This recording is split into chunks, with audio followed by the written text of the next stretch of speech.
समाज में देखा जाए तो संस्कृत को काफ़ी पिछड़ा स्थान माना जा रहा है, परंतु यह नहीं है, क्योंकि हमारे विज्ञान जो है हमारा संस्कृत के साथ ही जुड़ा हुआ है। सर्वेभ्यो नमो नमः। अहं शालिनी। मूलतः अहं चम्बातः अस्मि। अत्र आचार्य कृतवती एवं च इतः परम् अहं शिक्षाशास्त्री प्रथमवर्षे पठामि।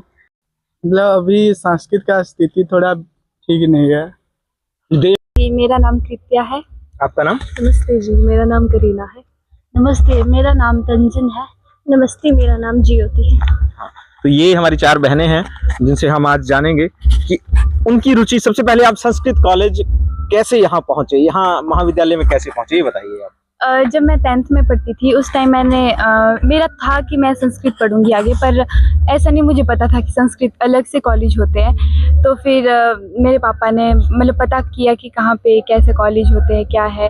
फिर पापा ने कर दिया एडमिशन मेरी जब मैं +1 में पढ़ती थी तब से एडमिशन की कुल्लू में मैंने 5 साल की शास्त्री। फिर उसके बाद यहाँ एंट्रेंस दिया, फिर हो गई। ओके, आप भी सेम, आप कहाँ से हैं? मैं शिमला से हूँ। मैंने पहले मैं मतलब शिमला से हूँ, तो मैंने +2 तक गांव में पढ़ाई की है। उसके बाद फिर मैं सोलन आ गई थी, तो सोलन से मैंने वहाँ से शास्त्री किए। सोलन के बाद फिर मैंने एंट्रेंस दिया था, तो एमए में हो गया था। फिर मैं एमए में चली गई थी 2 साल। फिर ओके, यहाँ आप क्या कर रहे हैं? उसके बाद फिर मैंने यहाँ का एंट्रेंस दिया, तो यहाँ बीएड कितने साल की होती है? यहाँ पे 2 साल की। 2 साल की। बाहर भी अब 2 की हो रही है।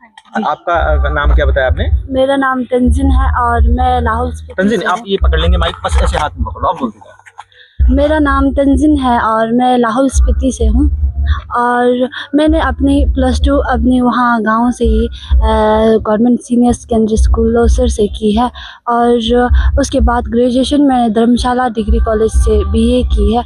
और उसके बाद सेंट्रल यूनिवर्सिटी हिमाचल प्रदेश धर्मशाला से MA की है। और अभी यहाँ पे स्टूडेंट है, सेंट्रल यूनिवर्सिटी से आए हैं धर्मशाला से। केंद्रीय संस्कृत विश्वविद्यालय में अभी मेरा एंट्रेंस क्लियर हुआ है। B.Ed कर रही हूँ अभी। यही माइक आप आगे पास कर दें।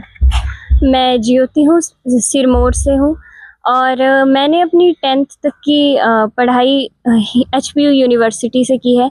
उसके बाद मैंने संस्कृत की दुनिया में कदम रखा और 5 साल तक मैं सिरमौर में ही महाविद्यालय में संस्कृत की पढ़ाई की। उसके बाद मैंने यहाँ पर सोचा कि B.Ed के लिए मैं संस्कृत के विषयों का चयन ही करूँगी। इसके लिए मैंने एंट्रेंस दिया और उसके बाद मैं यहाँ पर B.Ed करने के लिए आ गई। B.Ed के बाद क्या करने का है? मतलब संस्कृत स्टूडेंट, मान लो मैं कल को मेरा बेटा बड़ा होता है, मैं उसे संस्कृत पढ़ाता हूँ, 10वीं तक संस्कृत पढ़ता है वो फिर मेरे वहाँ नजदीक कोई कॉलेज है संस्कृत का, जैसे हमारे डोगी में कॉलेज है, संस्कृत कॉलेज है, वहाँ मैं उसे प्राग 1 प्राग 2 और शास्त्री करवा देता हूँ। फिर सेम एज जैसे आप पढ़ रहे हैं MA उसमें करके B.Ed करके अंतोगतवा नौकरी का क्या इसमें वो है कि इसमें आप अध्यापक के अलावा और क्या कर सकते हैं? इसमें आप अध्यापक के अलावा बहुत सारे पद हो सकते हैं, जैसे आप आचार्य और काफ़ी सारे विषय हैं। पर एक तरह से हमारे समाज को आज संस्कृत सीखने की आवश्यकता भी है, क्योंकि हम अपनी प्राचीनता को नहीं जानते होंगे तब हमारे देश का विकास नहीं हो पाएगा। इसलिए हमें संस्कृत की तरफ तो कदम रखना चाहिए। और मैं कहना चाहूँगी आप अपने बच्चों को ज़रूर संस्कृत पढ़ाएं, और जो आपके आसपास नज़दीक में संस्कृत महाविद्यालय होंगे वहाँ पर अपने बच्चों को ज़रूर पढ़ाएं। धीरे धीरे आप देख रहे होंगे कि संस्कृत महाविद्यालयों में स्ट्रेंथ कम हो रही है, जितने भी हैं। पहले जहाँ 500 बच्चा होता था, 1000 बच्चा होता था, अब 200 या 150 बच्चा बच गया होगा। तो ये आपको क्या लगता है कि मतलब सरकार की तरफ से कोई कमी है, या आपको लगता है कि वो एनवायरनमेंट ऐसा बन गया है? आज के समाज में देखा जाए तो संस्कृत को काफ़ी पिछड़ा स्थान माना जा रहा है, परंतु यह नहीं है, क्योंकि हमारे विज्ञान जो है हमारा संस्कृत के साथ ही जुड़ा हुआ है। आज हम आधुनिकता को तो मानते हैं पर संस्कृत को नहीं मानते हैं। इसलिए हमें विज्ञान को अगर समझना है तो हमें संस्कृत की तरफ अध्ययन करना ही होगा। और आज का समाज मानता है कि विज्ञान सर्वश्रेष्ठ है, इसलिए सभी IAS IPS इंजीनियरिंग इत्यादि सभी कर रहे हैं, परंतु संस्कृत की तरफ बहुत कम बच्चे जा रहे हैं। इसलिए मैं सभी से कहना भी चाहूँगी कि अगर आपको अपने जीवन में कुछ करना है तो आप संस्कृत की तरफ, अपनी संस्कृति की तरफ जरूर जाएं। चाहूंगा आप माइक इस तरफ दें। तंजीम, हाँ जी। हाँ तंजीम, आपका कैसे ये हुआ कि मतलब इस यूनिवर्सिटी के बारे में कैसे पता चला, पहले तो आपको ये बताइए। मुझे तो जब मैं CU में MA कर रही थी तब पता चला। वैसे मुझे पहले पता नहीं था कि शास्त्री के लिए ऐसे अलग जैसे कॉलेज होते हैं ऐसे करके। तो मुझे मैं जब सेंट्रल यूनिवर्सिटी गई तो हमारे फ्रेंड्स बोल रहे थे कि आपने BEd करना होगा तो उधर से कर सकते हो, जहाँ पे पूरे संस्कृत में सिखाए जाते हैं और अनुशासन वगैरह उधर बहुत अच्छे होते हैं और टीचर्स भी बहुत अच्छे हैं करके। फिर तब जाके फिर मैंने सोचा मैं एंट्रेंस दे ही देती कैसा हूँ। माहौल है इस यूनिवर्सिटी का? बहुत अच्छा है, मुझे यहाँ बहुत अच्छा लगा। यहाँ कभी वैसा कभी फील तो नहीं हुआ कि मतलब जैसे मैं अदर वहाँ पे देखता हूँ बहुत सारी डिस्क्रिमिनेट कमेंट्स हो जाते हैं, बहुत सारी चीजें। यहाँ आपका अच्छा सौहार्द, संस्कृत कॉलेजेस में ज्यादा ये होता है कि बच्चे बहुत अनुशासित होते हैं। हाँ जी। मैं ये इस कॉलेज में भी देख रहा हूँ कि मैं जब शुरू में इंट्रोडक्शन हुआ तो संस्कृत में इंट्रोडक्शन दिया मुझे। जी। हमारी बहन जो कैमरा पकड़ के खड़ी है, इन्होंने संस्कृत में शुरू किया, इनकी बाइट भी आएगी इसमें इंटरव्यू में। तो मतलब आपको क्या लगता है कि संस्कृत कितनी जरूरी है आज के समय में? जैसे हम UPSC क्रैक करते हैं तो वहाँ हिंदी में, इंग्लिश में, दोनों में, तो आपको क्या लगता है कि संस्कृत को ऐड ऑन करना चाहिए कि संस्कृत में भी बच्चे अगर चाहें तो अपनी शिक्षा कर सकते हैं, या फिर UPSC में संस्कृत में भी एग्जाम होने चाहिए? हाँ जी, संस्कृत तो आज के युग में तो संस्कृत बहुत ही ज़्यादा ज़रूरी है। वैसे संस्कृत प्राचीन भाषा तो संस्कृत को माना जाता है, बट वो उसको प्राचीन भाषा ही ना मानकर हम अपने संस्कृति के साथ जोड़ सकते हैं। और उच्च पद में भी संस्कृत पढ़ के भी UPSC वगैरह क्रैक करके पहुंच वैसे आप सकते जा हैं। सकते हैं जिन्होंने शास्त्री की है वो UPSC की प्रिपरेशन कर सकते हैं? हाँ, शास्त्री वाले लेकिन कर आपको सकते फिर हैं। भाषा उसमें हिंदी इंग्लिश लेनी पड़ेगी? शायद लेने पड़ते होंगे सर उसमें तो। हाँ जी, हाँ जी। इंग्लिश हिंदी तो वैसे हम ले भी सकते हैं। हाँ वैसे जी, हिंदी आपकी हाँ जी, आ यहाँ जाती है। होती है, हाँ हिंदी जी, साथ में पढ़ाई जाती है। हाँ जी। ठीक है। आप थोड़ा, आप कहाँ से हैं? आप मैं शिमला से हूँ। शिमला से। हाँ जी। शिमला से यहाँ कांगड़ा पहुँचना कैसा सफर रहा और कैसे पहुँचे आप कांगड़ा? सफ़र तो बहुत सुहाना था। मैं पहले धर्मशाला यूनिवर्सिटी में MA करती थी, तो मुझे यहाँ पता नहीं था कि यहाँ पे BEd होती है, क्योंकि हमारे जो हिमाचल में एक ही BEd संस्थान है और जो है मतलब अच्छा, और पूरे हिमाचल संस्थान है में संस्कृत में BEd एक यही ही। होती हाँ है? जी, यही होती है। और कोई केंद्रीय विश्वविद्यालय और कोई नहीं? नहीं है। हाँ जी, ओके। और बाहर है। तो फिर मैंने सोचा कि मैं यहाँ का एंट्रेंस देती हूँ, तो फिर क्लियर हो गया, फिर इधर आ गई। ओके। और कैसा माहौल है यहाँ का? यहाँ का माहौल बहुत अच्छा है। आप तो हॉस्टल में? हाँ जी, हॉस्टल में रहते हैं और हम। खर्च कितना, अगर मान लो यहाँ कोई BEd करने आता है उसका कितना खर्च होगा? एंट्रेंस टेस्ट करके आ जाता है? एंट्रेंस टेस्ट करके ज़्यादा खर्च तो नहीं होता है, मतलब पर फीस कितनी होती है? पर पर सेमेस्टर चलता है? हाँ जी, पर एक सेमेस्टर की चले। फीस कितनी होती है? 7,000 7,500 थे। 7,500 हाँ जी। 21-22, मतलब आप ये मान के चलो हाँ पूरा जी, खर्चा मिला के आप 70-80 हजार में BEd कर उससे कम। फिर वहाँ यहाँ पे हॉस्टल का खर्चा नहीं? हॉस्टल अच्छा, मतलब आप 60 रुपए पर डे हाँ जी, हाँ जी, यही लगा के हाँ चलो। जी, जी। मतलब 2 साल का आप लगा लो 30,000, लगभग 30,000 के आसपास। हाँ जी। ठीक है, इतना ही होगा। हाँ जी, पर ये है कि हमें छात्रवृत्ति भी मिलती है, तो फिर अच्छा, आप सभी को स्कॉलरशिप? हाँ जी, हाँ जी, हाँ जी। स्कॉलरशिप के। जी। और आप कोई चीज अपने कैंपस, पहले मैम से थोड़ा इंट्रोडक्शन हो जाए। आपके घर कहाँ है? मेरा घर मनाली में है। ओके, मनाली से यहाँ पहुँचने का सफर आपका कैसे हुआ? मेरा वही था, कुल्लू में मैंने शास्त्री कर ली थी। अच्छा, कुल्लू। अपने कॉलेजेस का नाम जरूर बताइए ताकि हाँ जी। बच्चे एडमिशन लेना चाहें वहाँ जी। पे। तो मैंने श्री व्यास संस्कृत महाविद्यालय रघुनाथपुर कुल्लू से शास्त्री की है। तो मुझे भी नहीं था पता कि यहाँ पे ऐसे BEd संस्कृत में होती है, बल्कि जब मैंने एंट्रेंस दिया तब भी नहीं था मेरे को पता कि संस्कृत में BEd होगी। मुझे लगा जैसे हिंदी में होती है वैसी BEd होगी, जैसे नॉर्मल कॉलेजेस में होती है। आप आपस में बात करते हैं संस्कृत में? हाँ जी, करते हैं। हाँ जी, फिर ले ली। फिर मेरा यही था कि अगर इस बार नहीं होता है, मेरा एंट्रेंस नहीं निकलता है, तो मैं इस साल पूरा ट्राई करूँ, मतलब पूरी तैयारी करूँगी, फिर नेक्स्ट ईयर में फिर से कंपटीशन अच्छा खासा होता है संस्कृत? हाँ जी, बहुत, क्योंकि लिमिटेड सीटें होती है ना यहाँ पे। कितनी सीटें BEd की? 55। पूरे हिमाचल से, बाहर से भी लोग आते हैं? हाँ जी, जब मतलब ऑल उड़ीसा, इंडिया लेवल का ऑल एंट्रेंस इंडिया, टेस्ट होगा और हाँ जी, उसमें से 55-25 सेलेक्ट होंगे। हाँ जी। मतलब आप करीम हैं पूरे भारत की। और जैसे जम्मू में 110 सीटें हैं, वैसे लिमिटेड ही सीटें होती है यहाँ पे भी। हाँ जी। ओके, अब थोड़ा बताइए, आपको यहाँ कैसा फील हो रहा है? कोई समस्याएं, या आपको लगता है कि हमारे कॉलेज में ये भी बढ़ना चाहिए था, या फिर नहीं। ये है, हमें खुशी होती है कि ये चीज हमारे कॉलेज में अच्छी बात है? जैसे मैं जहाँ पहले पढ़ी हूँ ना, वो मतलब इतना बड़ा कैंपस नहीं था वो, तो मैंने पहली बार इतना बड़ा कैंपस में पढ़ रही हूँ। मतलब मैं, अब संस्कृत कॉलेजेस के बड़े कैंपस कम होते हैं। हाँ जी, वही बहुत छोटा कैंपस था वहाँ पे जहाँ मैं पढ़ती थी। तो यहाँ पे मतलब हरियाली बहुत सुंदर, खासकर बीएड डिपार्टमेंट, मतलब बहुत अच्छा लगता है मुझे। सारे अनुशासन में पूरी यूनिफॉर्म वगैरह, मतलब सब कुछ बहुत अच्छा है यहाँ पे। ये एक बार इस तरफ घुमाना, ये शायद बच्चे कोई फंक्शन की तैयारी कर रहे हैं। जी, 1 और 2 तारीख को यहाँ पे एक फंक्शन है। एनुअल फंक्शन है? नहीं जी, महिला अनुसंधान केंद्र करके कार्यक्रम है। दोबारा पूरा बोलिए दोबारा। एक लाइन में। जो यहाँ पर कार्यक्रम है वो 1 और 2 तारीख को है। महिला अनुसंधान पर एक अंतर्राष्ट्रीय स्तर पर कार्यक्रम रखा गया। यहाँ पर यह कार्यक्रम पहली बार रखा गया है। इस कार्यक्रम में महिलाओं के बारे में कुछ बताया जाएगा कि किस तरह से महिलाओं को आज के समाज में सुरक्षित रहा जाए, और इत्यादि बहुत सारे विषय होंगे। ओके, आप मतलब थोड़ा टॉपिक चेंज कर रहा हूँ मैं। अगर आप कंफर्टेबल हैं, अब आपको लग तो नहीं रहा है कि मतलब वैसा कोई हो रहा है? आपको क्या लगता है कि आज के समय में महिलाओं को बराबरी मिली हुई है? आप अपने घर से शुरू करिए। क्या आपके मम्मा पापा के दोनों में वो बराबरी है, या थोड़ा है अभी भी? क्या सच्चाई बतानी है आपको, खुल के बताइए। कुछ नहीं, आप कल को मेरी भविष्य बनेंगे। मेरी फैमिली में तो ऐसा नहीं होता है, क्योंकि हमारे अगर मम्मी घर का काम संभाल रही है तो पापा बाहर का संभालते हैं।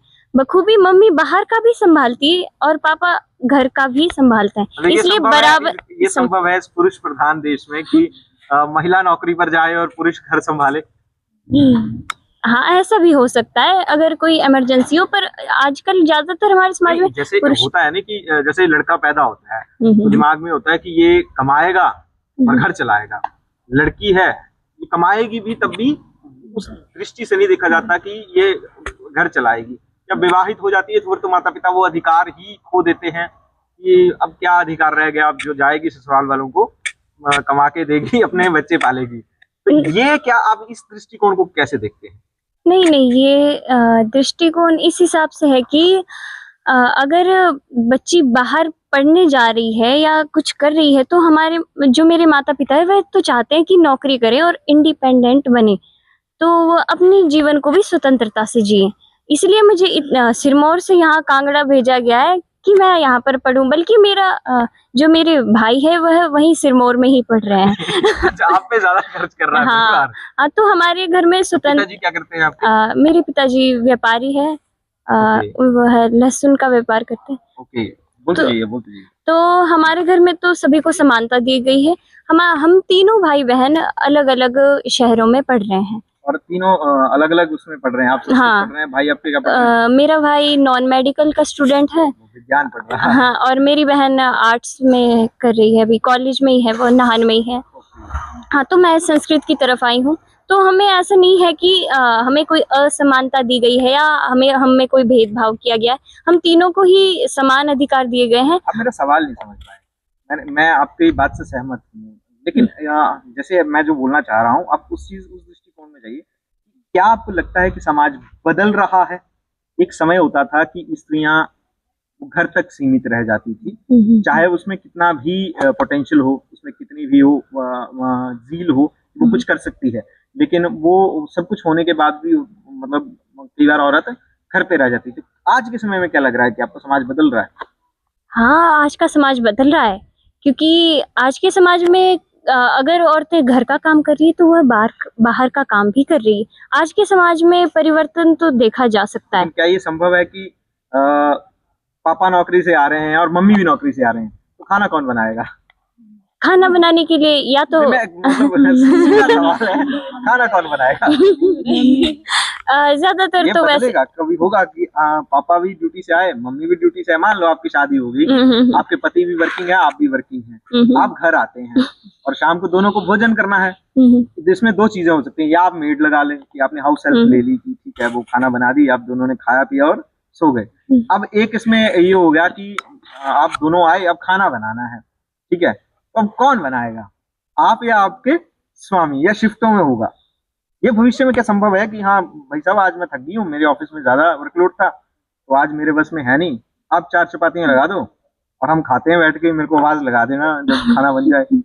ये भी हो सकता है कि एक दिन या तो मैं खाना बनाऊं और दूसरे दिन मेरे हस्बैंड होगा। बना, ये होगा। और या फिर ये भी होगा कि या बोलना तो चाह रहे हैं कुछ, आपका क्या नाम है? या तो हम दोनों मिलकर खाना बनाएं, कि जैसे मैंने रोटियां बना ली और उन्होंने भोजन बना लिया, तो इस तरह से भी हो सकता है। तो ये संभावना है भविष्य में? हाँ होगा। तो आज का मतलब समय बदल रहा है। जरूर। और बताइए अपनी यूनिवर्सिटी के बारे में कि आपकी यूनिवर्सिटी में कोई एडमिशन लेना, कोई संस्कृत की तरफ क्यों आए, कोई आपको, आपके उसमें क्या है? मैं क्या नाम है आपका? कृत्या से जानना चाहूंगा। कृत्या बताएगी कि आज के समय में संस्कृत में क्यों लोग आए? पहले तो यही है कि संस्कृत अगर हम पढ़ेंगे तभी हमें संस्कारों का ज्ञान होगा ज़्यादा, क्योंकि आजकल हम देख सकते हैं कि मतलब आजकल के बच्चों को उतना है ही नहीं, फ़ोन में लगे हुए हैं, ना खेल रहे हैं ना कूद रहे हैं। अगर हम संस्कृत पढ़ेंगे थोड़ा हमारे को पता लगेगा कि पहले का कैसा था, संस्कृत पढ़ के हमें क्या क्या मतलब पता लगे। मैं तो यही चाहूँगी कि ज़्यादा से ज़्यादा, क्योंकि संस्कृत में इतना कुछ है, जैसे जो हम चीज़ें बाहर पढ़ेंगे इंग्लिश में पढ़ते हैं वो सब कुछ ही संस्कृत में है। जैसे कॉमेडी, मतलब संस्कृत एक भाषा है, आप कोई भी चीज हाँ जी पढ़ सकते हैं। जी जी बिल्कुल, जैसे कुछ भी हो, जैसे अब तो जैसे कर्म कांड वगैरह होगा, योगा वाला होगा। आपको यही टोक रहा हूँ। एक वीडियो आजकल वायरल है शिमला के एक स्कूल का, हाँ जी, जिसमें एक व्यक्ति कर्मकांड को लेकर, पता नहीं वो नेता है किसी राजनीतिक दल का शायद, वो कमेंट कर रहा है कि कर्मकांड जो है वो आप जो हमारे उसमें मंजा जो सारा सामान एक ब्राह्मण को दिया जाता है अपने बुजुर्गों की, उसमें तो आप क्या समझते हैं उसमें कि कर्मकांड पर ये मतलब नहीं होना चाहिए? जी देखिए, ऐसा तो बोलते मतलब पहले से ही चला है कि ब्राह्मण करे कर्मकांड, ब्राह्मण उनका तो काम ही है ये बोलते हैं। पर जिसने मतलब कर्मकांड में आगे भी तो कई स्कोप है, जैसे धर्मगुरु पोस्ट होती है उसके लिए कर्मकांड का डिप्लोमा चाहिए होता है। तो मतलब बहुत सी चीज़ें हैं, जैसे लड़कियों के लिए भी है, कर सकती है वो। अब ये है कि मतलब जो कर्मकांड है वो लड़के ही करेंगे, वो ज़्यादा अच्छा माना जाता है। पर ऐसा है कि हम अपने नॉलेज के लिए तो उस चीज़ को कर सकते हैं। चलो धन्यवाद आप सभी देवियों का। रखिएगा माइक की आवाज फटेगी फिर। हाँ ऑन, चलिए। मेरा नाम जैसे कि विष्णुपद नायक हूँ, मैं ओडिशा से हूँ। ओके जी। और आप भाई साहब कहाँ से? पूर्णानंद माझी ओडिशा से। एक बार दोबारा बोल दीजिए। पूर्णानंद माझी ओडिशा से। पूर्णानंद माझी ओडिशा। एक मिनट लाइट चेक कर लेते हैं, इसमें जल रही है? बिल्कुल जल रही है, बस थोड़ा ना मुंह से दूर रखना ताकि आवाज फटे ना। ठीक है भाई साहब, आपने संस्कृत क्यों चूज की? आपने क्यों तय किया कि मैं संस्कृत पढ़ूंगा, और इसमें आपने भविष्य क्या देखा कि मैं संस्कृत पढ़ के कहाँ तक पहुंचूंगा? संस्कृत जैसे कि हमारा बहुत प्राचीन से चला आ रहा है, तो संस्कृत जैसे कि हम संस्कृत में पढ़ते हैं तो ओनली मतलब कोई मतलब जैसे ओनली क्लासिकल लैंग्वेज नहीं है संस्कृत, उसमें बहुत कुछ ज्ञान होता है, जैसे कि आध्यात्मिक ज्ञान होता है, उसमें वेद पुराण से लेकर महाभारत रामायण तक सारे कुछ ज्ञान होता है। उसमें पूजा विधि भी कुछ जानते हैं, जैसे कि हम हमारा जो जीवन है शैली होता है ना, उसको हम मतलब मेंटेन करके चल सकते हैं, जैसे कि पूरा आधुनिक की तरफ नहीं, पूरा आध्यात्मिक तरफ नहीं, सारे कुछ मेंटेन करके पूरा जीवन हम कटा सकते हैं उसमें संस्कृत पढ़ के। मैं सोचता हूँ ऐसे ही मैं कुछ सोचता हूँ। और आप भविष्य क्या देखते हैं? नौकरी मतलब अंतोगतवा हमारे माँ बाप जब हमें पढ़ाते हैं तो उनका मुद्दा यही होता है कि मेरा बेटा कमा के कहाँ से लाएगा। ये तो मुख्य उद्देश्य है। जैसे कि संस्कृत में हर साल उड़ीसा में पोस्ट निकलता है, टीजीटी के लिए पोस्ट निकलता है। जो बच्चे बीएड किए हैं संस्कृत से उनके लिए हर साल कंटिन्यू 2021 से अब तक 5 साल हो गया, कंटिन्यू पोस्ट निकल रहा है। 5 बार अभी तक निकल चुका है और आगे भी कुछ निकलेगा। तो अध्यापक बनेंगे भाई साहब। हाँ, बच्चों को भविष्य में संस्कृत पढ़ाएंगे। अब आप बताइए कि आप वहां से हिमाचल पहुंचे। हाँ, हिमाचल के लोग मिले होंगे आपको यहाँ। कैसा लगा आपको हिमाचल? अच्छा है इधर हिमाचल। कैसे लोग हैं हिमाचल के? हिमाचल के लोग अच्छे हैं, सारे कुछ व्यवहार भी अच्छा है। कैमरा भी बोल रहे हैं नहीं नहीं नहीं नहीं नहीं नहीं नहीं, व्यवहार भी अच्छा है, सारे कुछ अच्छा है, बस थोड़ा लैंग्वेज का प्रॉब्लम हो रहा है, नहीं तो सारा कुछ सही है। अच्छा, ये पहाड़ी बोल देते होंगे बीच बीच में। बस बस मतलब कोई बात आपको नहीं बतानी है तो वो पहाड़ी में आपस में बात करने लगेंगे। हाँ, ऐसे कि नहीं, हम तो 2-3 महीने से इधर रह रहे, थोड़ा थोड़ा हिमाचलियों को आप नमस्ते करिए पहले उड़िया में, कि आप बहुत अच्छे हैं, एक बार उड़िया में बोल दीजिए हमारे हिमाचलियों को। अपन माने बहुत भला। आप नहीं, एक बार दोबारा बोलिए कि आप हिमाचली लोग बहुत अच्छे हैं। अपन माने हिमाचल लोग बहुत भला। अब समझ, हिमाचलियों को तो मेरा वीडियो देखिएगा, वायरल कीजिएगा, मैंने आप लोगों को अच्छा बुलवा दिया है भाई साहब से। अब थोड़ा भाई साहब के पास माइक दीजिए और भाई साहब से भी। आप उड़ीसा में कहाँ से हैं भाई साहब? आप उड़ीसा से ही हैं? हाँ, उड़ीसा। कहाँ से हैं आप? बरगढ़। बरगढ़, ओके। अनकंफर्टेबल तो नहीं है? नहीं। कि भविष्य में आप लोगों ने तो मतलब मास्टर बनना है, बच्चों को ज्ञान देना है, भाषा बिल्कुल समझ रहे हैं मेरी, कोई अनकंफर्टेबल तो नहीं फील हो रहा है? ठीक है। अब आप बताइए कि आपने ग्रेजुएशन कहाँ से किया? और मैं मॉडर्न कॉलेज से किया था, मॉडर्न यूनिवर्सिटी भी। सेम इकट्ठे ही या अलग अलग? नहीं, अलग अलग। अच्छा, तो अब आप भविष्य में यहाँ से बीएड करके जाएंगे, फिर आगे आप अपने नाम के आगे डॉक्टर भी लगवाएंगे या आगे मास्टर बनने के लिए तैयारी करना शुरू कर देंगे?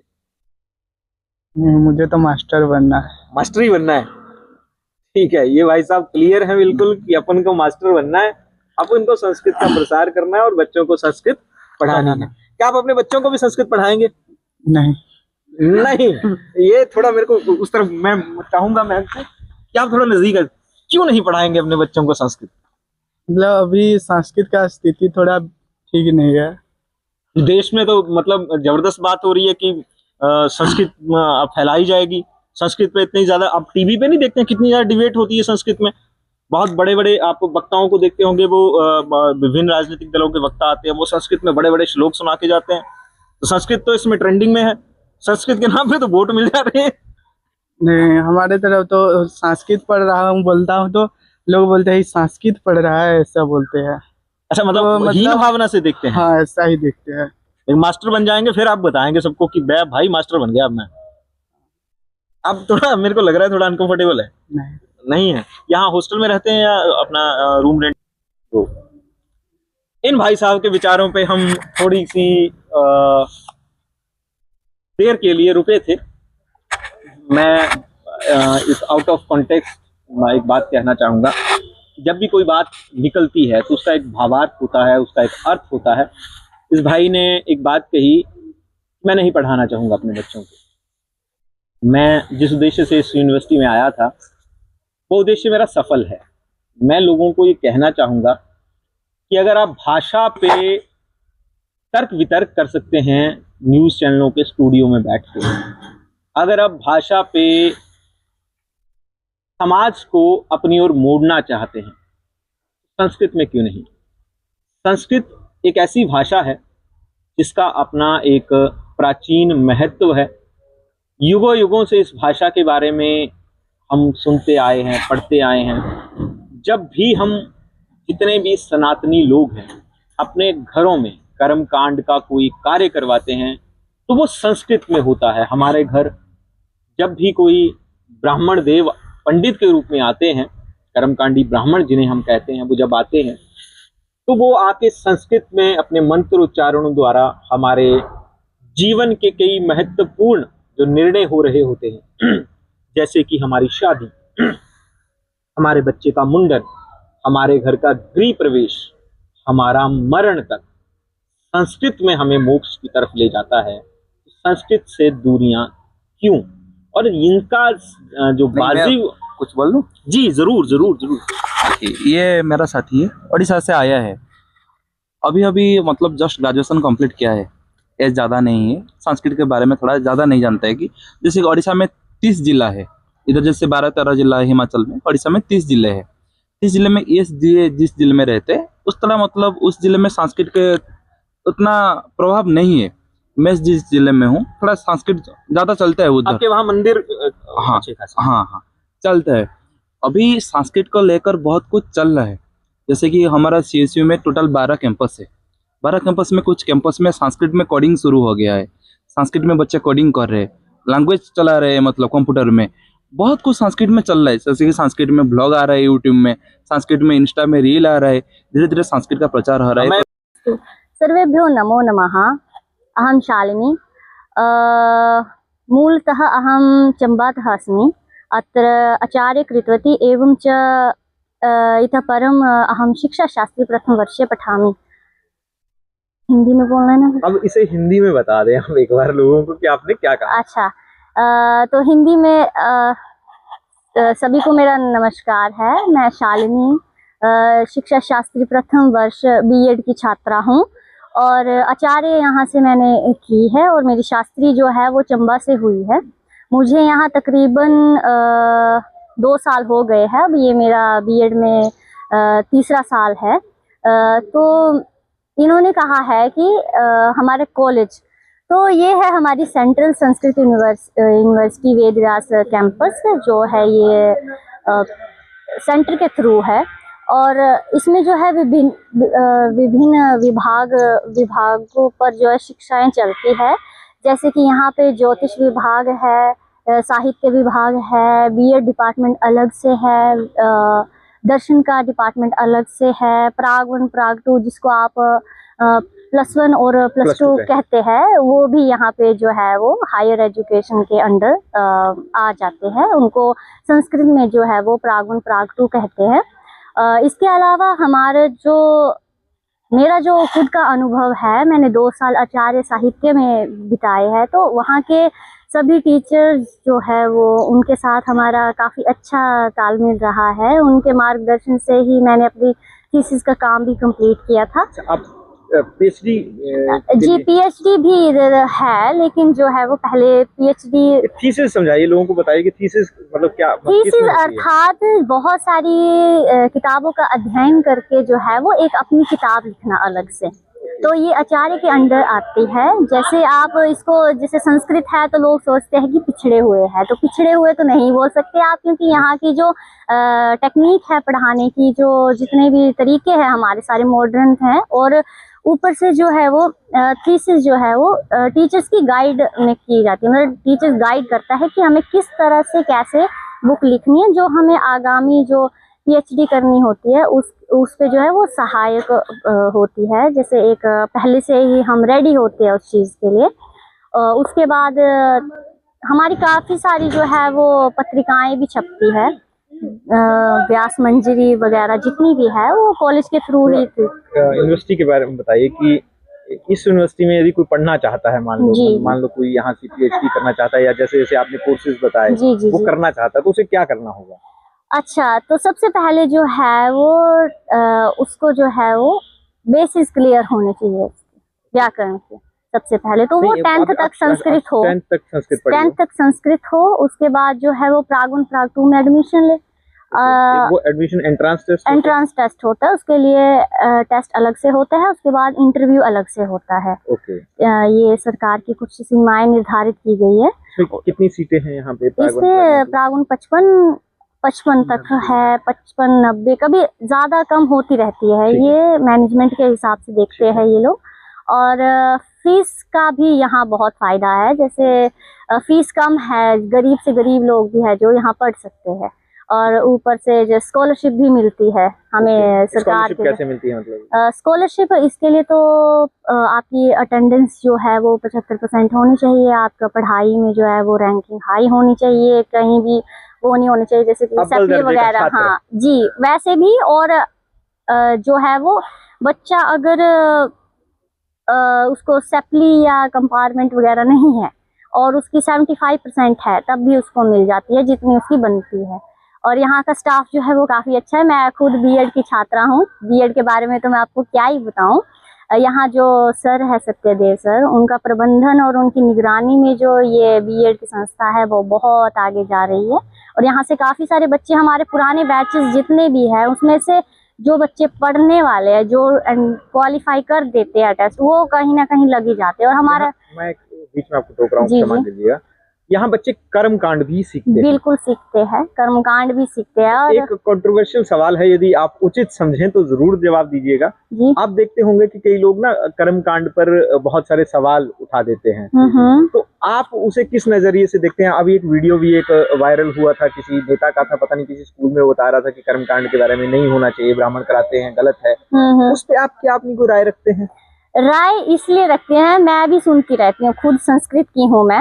ये चीजें मैं काफी सुनती रहती हूँ। देखिए, बुद्धि की शुद्धि के लिए जो है वो पूजा अनिवार्य है। आप कहीं भी जाइए, मेंटल पीस के लिए आपको पूजा करनी चाहिए। आप अगर डाउट हो तो प्रैक्टिकल करके देख सकते हैं। हमारे साथ ये महोदय है, खुद भी ये कर्म कांड करते हैं, तो इनके पॉजिटिव रिजल्ट आपको ये बताएंगे। हाँ, मेरा ये अनुभव रहा है, भावे ही विद्यते देवा। ये हिंदी में बताइए। तो हमारा भाव है, वहाँ पर हमारे देव जो हैं वह विद्यमान रहते हैं। तो अगर हम श्रद्धा भावना से अब हम अपना कर्म करेंगे तो स्वतः हम उस कार्य को आगे ले जाएंगे। अच्छा, अब जैसे इन्होंने बताया, इससे पूर्व बहुत सुंदर। कि आप छात्र हैं, मैं इसका कंट्रोवर्शियल सवाल करना नहीं चाहता था। जी। लेकिन आपके भविष्य के साथ जुड़ा है तो मैंने बोला पूछना चाहिए मुझे। बिल्कुल, आपका बहुत ये मुझे आनंद आया। आप इससे पूर्व जो इन्होंने कहा, बहुत मतलब हमारे इससे पूर्व जो हमारे भाई बहन है, वो यहाँ से ही पढ़ के गए हैं। मेरे एक गुरुवर हैं, वो भी यहाँ से बीएड करके गए, तो उन्होंने मुझे यही बात कही कि यह अपने ऊपर ही निर्धारित है। यहाँ पर अच्छी शिक्षा भी है, अर्थात हमारे ऊपर ही है यह बात कि अगर हम जिस प्रकार से करना चाहे उस प्रकार से हमें मिलेगा।